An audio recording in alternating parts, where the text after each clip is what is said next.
আজ তো পৌষ পার্বণ, আজকে পৌষ পার্বণ মানে পৌষ মাসের শেষের দিন, আর কাল থেকে মাঘ মাস শুরু হয়ে যাচ্ছে। তো পৌষ পার্বণ বাঙালির কাছে একটা অন্যরকম উৎসব। যেমন ধরো পিঠে পুলি, পৌষ পার্বণ বলতে আমরা সবাই পিঠে পুলিকে বুঝে থাকি।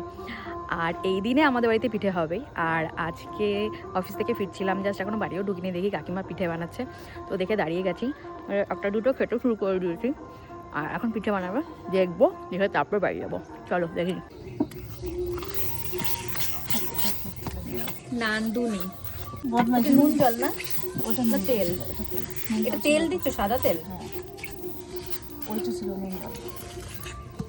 এটা হচ্ছে গোলা, গোলাটা এইরকম পাতলা করা হয়েছে।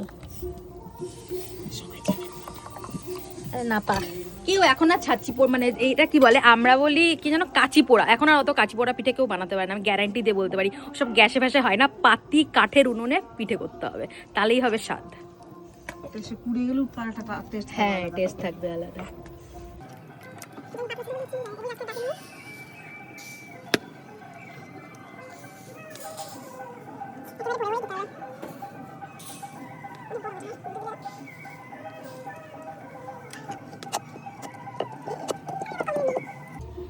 এটা ঢেকে দেওয়ার পরে জোরে জল দিতে হবে। না বেশি জোরে না, কত জোরে? আমার ঠামা বলতো পিঠে হয় মিঠে জালে। ও আচ্ছা, তুষ দিয়ে মশলা দিত আর তুষ দিত, আস্তে আস্তে জাল হতো। মানে মশলা কি মশাল, আস্তে আস্তে জাল দিতে হবে, বেশি জোরে দিলে ভেতলা থেকে পুড়ে যাবে। ওই হবে কোনি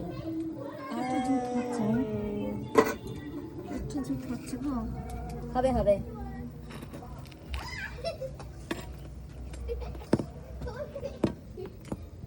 আগে দেখতাম এই কাঁচি দিয়েই তুলতো, তাই কাঁচি পোড়া পিঠে বলতো। এখন ছুরি দিয়ে তুলছে, তাই ছুরি পোড়া পিঠে। ওই দেখো হয়ে দিয়ে যাবে না, তলাটা পুড়ে গেছে। ও ঠিক আছে, ওই জায়গাটায় আগুন কম লাগছে, ওটা ছোট করে দাও ওটা। এখন ট্রায়াল চলছে, এরপরে খাওয়া যাবে। দাও তো আমি এটা দেখি কিরকম হয়েছে ভেতরটা। ভেতরটা উপরে ফুটো ফুটো হয়ে আছে। অ্যাকচুয়ালি এর মেন ফান্ডা হচ্ছে ভেতরে দুধে ভেজানো হয়, তো ভেতরটা তো ঠিকঠাকই আছে।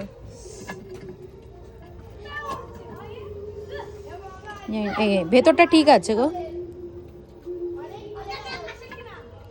পুরো ঝাঁঝরা হয়ে গেছে ভেতরটা। এটা দুধে ভেজে হলে ভিজে যাবে।